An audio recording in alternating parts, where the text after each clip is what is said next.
समाजवादियों के लिए इधर की बात हो सकती है? नहीं, सुनिए, यही तो करना चाहते आपने गलत शब्द बताए, आपने गलत शब्द बताए। प्रतिबंध लगा इधर उधर क्या होता है?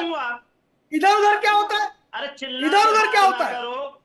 अयोध्या, मथुरा, काशी ठीक है सर, यश जी हमारे लिए आपकी बात को सुना गया, अब आप भी सुनिए। एक एक करके सर, एक एक करके नहीं हो सकते, एक एक करके यश जी हमारी अस्मिता है।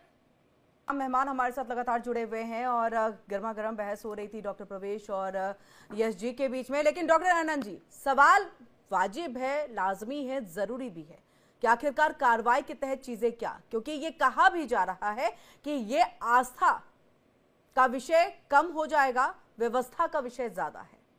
यश जी कुछ कहना चाहते हैं? नहीं, देखिए, अब ये गौर से तो सुनेंगे वीएचपी की बातें।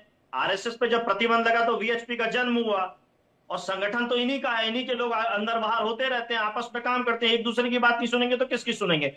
वो संगठन विश्व हिंदू परिषद जो 3 जगह की ये बातें कर रहे थे, मैं उस बात को आगे बढ़ा के बात करूं।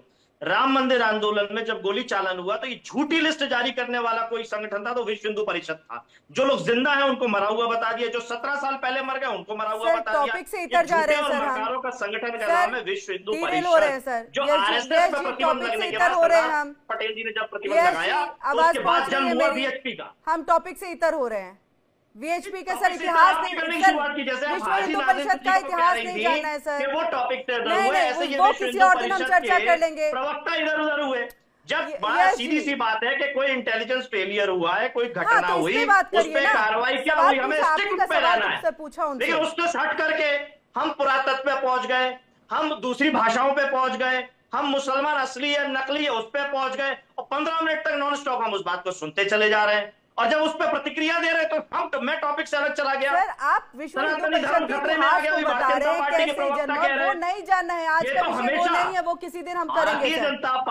भारतीय जनता पार्टी, आरएसएस और वीएचपी, इनके लिए सनातन धर्म हमेशा खतरे में पड़ा रहता है, हिंदुस्तान हमेशा खतरे में पड़ा रहता है, खतरे में डालने वाले यही लोग हैं। जी छोड़िए, ये सब बातें छोड़िए, फिर इस पे आ जाएंगे तो लंबी बहस हो जाएगी। आ रही हो डॉक्टर प्रवेश जी, यस जी, इस बात का जवाब दीजिए। ठीक है, ये तो शख्स है जिसके बारे में जांच की बात चल रही है, जांच हो रही है, चीजें खबर कल तक में चीजें निकल करके सामने आ जाएंगे। लेकिन मेरा सवाल है, उसके पहले जो 3 पकड़े गए थे, फिर वो किस समुदाय के थे? अगर पल्ला झाड़ना है तो बताइए इस पे चीजें।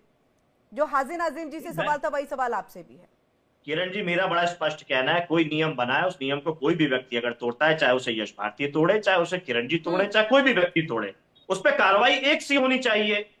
और ये नजर रखना, ये सरकार का काम है, निगरानी। और बावजूद अगर यश जी बार बार इस तरह की हो रही है हरकतें, तो मेरा सोचना यह है कि किस मेंटालिटी के वो लोग होते हैं कि बार बार इस तरह के विवादों को वो जन्म दे रहे हैं। किरण जी, अभी भारतीय जनता पार्टी के नेता ने हमारे आदरणीय आजम खान साहब का नाम लेकर के एक वक्तव्य की बात, वो वक्तव्य उन्होंने तब दिया कि जिस तरीके से ये बार बार कहते हैं कि मुगल आए, मुगलों ने ये बनाया, मुगलों ने वो बनाया, उसे तोड़ देना चाहिए, उन्होंने मंदिरों पे कब्जा कर दिया, नाम बदल दिया, फलाना ठिकाना, तब उन्होंने कहा कि चलिए आइए ताजमहल को तोड़ देते हैं। चुनौती दी इनको, ये चुनौती स्वीकार भी तो नहीं कर पाए। तो ये जिस तरीके से बातों को बदनाम करते हैं, जो भाईचारे को बार बार खतरे में लाते हैं, दूरियां बढ़ाने वाली बात करते हैं, हिंदू मुस्लिम सिख ईसाई में, जैनिज्म में, बुद्धिस्ट में, ये दूरी बढ़ाने का काम करते हैं, ये मिलाने का, इनकी बातों में, इनके वक्तव्य में मिलने जैसी कोई बात नहीं। हर बात में केवल दूरी कैसे बनाई जा सकती है, केवल दूरी बनाने वाली बात। ठीक है डॉक्टर